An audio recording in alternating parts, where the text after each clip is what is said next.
Vous avez pleuré pour Patrick Balkany ? Alors vous aussi, défiscalisez en faisant un don à Radioparleur. Ça se passe sur radioparleur.net/don.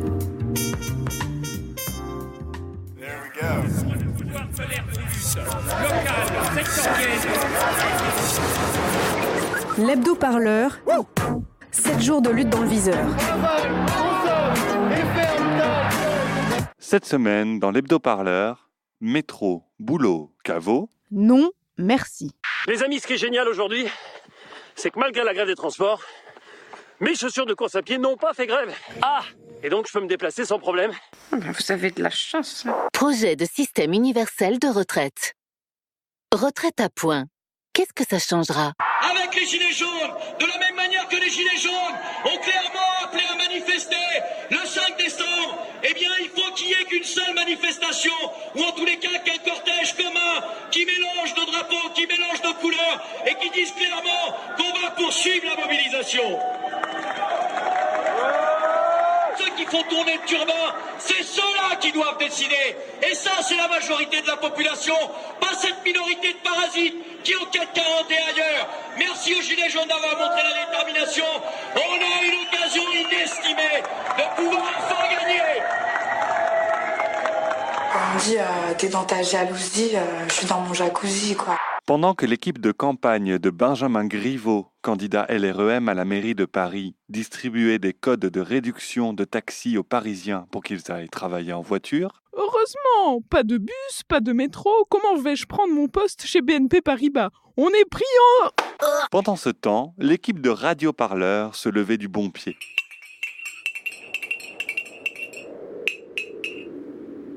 Ce matin, Paris déserte.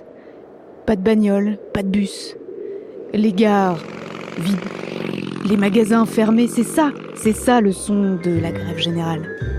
C'est quand les Parisiens sont chez eux, les Parisiennes boivent du thé vert et quand la nature reprend ses droits, que les petits oiseaux sifflotent des chants de gilets jaunes le matin au réveil.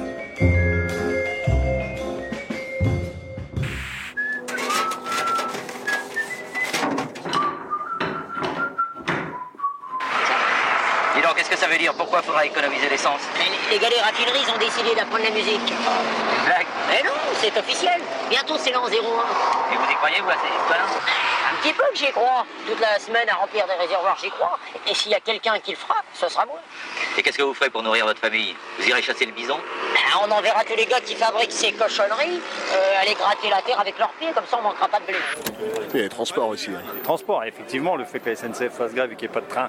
Nous, on s'est arrangé avec un syndicat qui s'appelle la CGT du centre hospitalier de Clermont.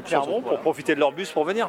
Jeudi 5 décembre, Sophie Perroguet, Violette Voldoir et moi-même assurons la couverture de la manifestation en direct live. Radioparleur, c'est des luttes à toute heure, et tu peux l'écouter chez toi. Radioparleur, c'est des luttes à toute heure, et tu peux l'écouter chez toi. On est de retour en live sur Radioparleur, au plein cœur de la manif du 5 décembre. On remonte doucement vers la place de la République pour rejoindre le cortège qui n'a pas l'air de beaucoup avancer depuis tout à l'heure. Quelques chiffres. Alors, la RATP, seules les lignes 1 et 14 fonctionnent. Il y a entre 800 000 et 1,5 million manifestants et manifestantes qui descendent dans la rue et qui, très probablement, n'ont rien compris au projet du gouvernement. On va se dire ça. Jean-Baptiste Djebari, secrétaire d'État au transport. J'ai essayé, ça se tentait. Je me suis dit, j'ai trouvé 10 personnes en France qui ont compris ce qu'on faisait. J'étais assez content. Franchement, Aurélien Taché, est-ce que le gouvernement n'a pas sous-estimé la réaction de la rue face à cette réforme des retraites ? Est-ce que c'était pas un peu amateur tout ça ? Non, mais là, qu'est-ce qui s'est passé ? Un certain nombre de Français qui nous ont dit attention, on a compris, on veut en savoir plus. On n'a pas des choses qui peuvent ont déjà démarré, se poursuivent. J'ai déjà même. Pourquoi vous ne nous laissez pas tranquilles ? Comment ça, tranquille ? Mais il est urgent d'en finir avec tous ces régimes spéciaux, que je puisse abriter mes avoirs dans un fonds de pension quand même. Mais tout à fait, Marie-Pauline. Le gouvernement a d'ailleurs 2 objectifs. nous faire bosser plus longtemps. Au fur et à mesure, nous allons devoir travailler un peu plus longtemps. Et casser les régimes spéciaux. Car nos concitoyens savent que la très grande diversité des régimes actuels, des 42 régimes de retraite actuels, ne peut pas perdurer. Il est 14h seulement et Jean-François, conducteur de train corail, a fini sa journée. Il est temps pour lui de regagner son domicile. Après un détour par son jardin d'hiver, où il entrepose sa collection de plantes ramenées de tous les pays du monde, pays qu'il a le temps de visiter puisque Jean-François, comme tous les cheminots, a 6 mois de congés payés par an. Il passe par son salon et contemple sa collection de vases Ming et son Picasso, acheté en 2004, grâce à son 15e mois. Les privilèges, c'est en fait un complément de retraite et des avantages sociaux adaptés à votre profession. Dans le système de retraite actuel, salariés du privé, fonctionnaires ou encore indépendants ne cotisent pas auprès des mêmes caisses. De plus, à cotisation égale, ils n'ont pas accès aux mêmes droits.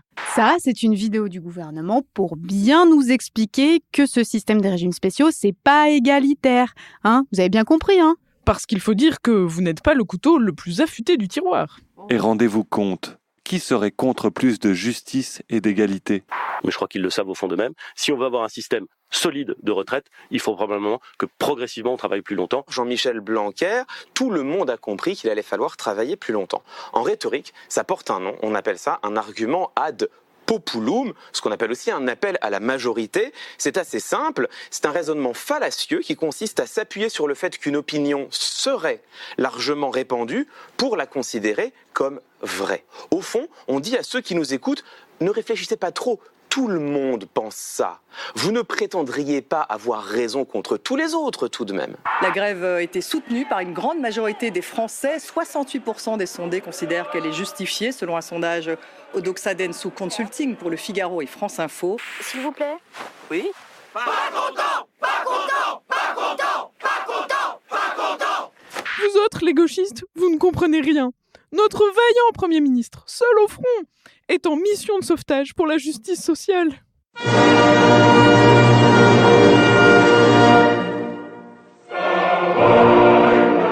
La mise en place d'un système universel de retraite qui permet de garantir à tous nos concitoyens leur retraite et celle de leurs enfants, qui permet de mettre en place un système plus juste et plus solide, mérite un débat de fond, un débat éclairé, un débat auquel, je le sais, nos concitoyens sont prêts.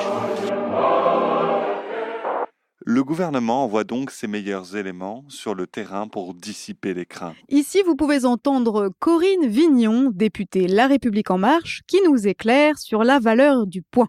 Alors cette histoire de points, déjà je tiens à rassurer nos téléspectateurs, c'est qu'il ne s'agit pas de capitalisation, il s'agit bien de...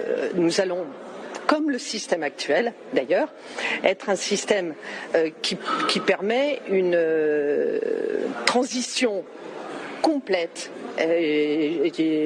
Non mais je sens bien que vous essayez de me dire quelque chose, mais c'est de vous la phrase ou vous l'avez entendu ça ?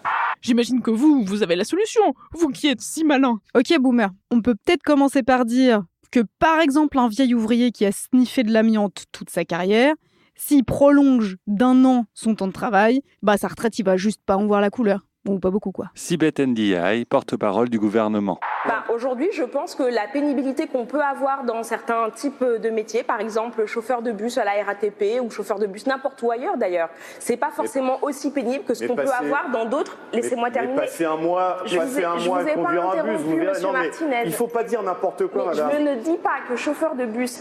Que être chauffeur de bus, c'est la vie de château, mais je pense aussi qu'on peut avoir de la fierté au travail. Je pense aussi. Plusieurs idées élaborées par des économistes et des chercheurs en sciences sociales sont pourtant intéressantes mais n'ont pas été retenues par le gouvernement. Thomas Piketty. Pour résumer, un régime universel acceptable, ce serait un régime qui serait beaucoup plus favorable sur les salaires entre 1 SMIC, 2 SMIC, 3 SMIC et qui fasse porter davantage l'effort sur les salaires à 6 SMIC, 7 SMIC et au-delà. Le gouvernement n'a toujours pas compris la demande de justice. Oui, voilà. Alors, il y a plusieurs solutions. Par exemple, augmenter les salaires pour augmenter les cotisations. Bon, il y a plein de trucs. Ça fait partie des pistes défendues, notamment par des syndicats comme Solidaire. Alors, avant qu'on se fasse tous nasser place de la République, là, une toute petite dernière question, puis après, après, peut-être Philippe. Qu'est-ce qu'il faut faire, monsieur le pharmacien ? Est-ce que vous avez, vous, des pistes d'un autre système de retraite équitable, qui ne serait pas celui qui est proposé par Emmanuel Macron, et qui permettrait une juste répartition, un peu meilleure que celle qui existe déjà aujourd'hui, mais qui ne soit pas encore plus inégalitaire comme la retraite à points? Alors, c'est très simple. Enfin, les économistes un petit peu sérieux, qu'on ne voit pas sur les plateaux de BFM et compagnie, vous le disent, vous augmentez les salaires, mécaniquement ça augmente le taux de cotisation, et le problème de retraite, il est réglé. On n'en parle plus. Et les caisses se retrouvent à l'équilibre. Et l'argent, nos impôts, nos cotisations doivent aller dans les caisses de la protection sociale, dans les services publics. Enfin, on paye pour ça. C'est le meilleur système au monde, quoi. Enfin, les plus riches sont censés aider les plus pauvres, enfin ceux qui ont moins de moyens, quoi. Donc la question, c'est pas le mécanisme, mais c'est la quantité de cotisation qu'on met dans la caisse commune, quoi. C'est ça, exactement ça. C'est exactement ça. Oui, voilà, augmenter les salaires. Et comme ça, on va tous gagner plus, hein, Maripo ? Oh oui, gagner plus. Vous m'avez convaincu.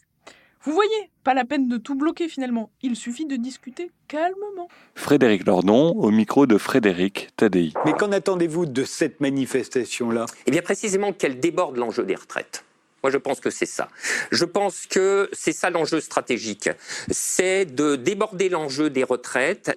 Il rendrait hommage à ce qui s'est passé toute l'année précédente avec les Gilets jaunes. Ça commence avec une taxe gasoil, mais c'est pas de ça qu'il s'agit. Ça, c'est pareil. Ça commence avec les retraites, mais ça n'est pas que de ça qu'il s'agit. Merci aux Gilets jaunes d'avoir montré la détermination. On a une occasion inestimée de pouvoir enfin gagner.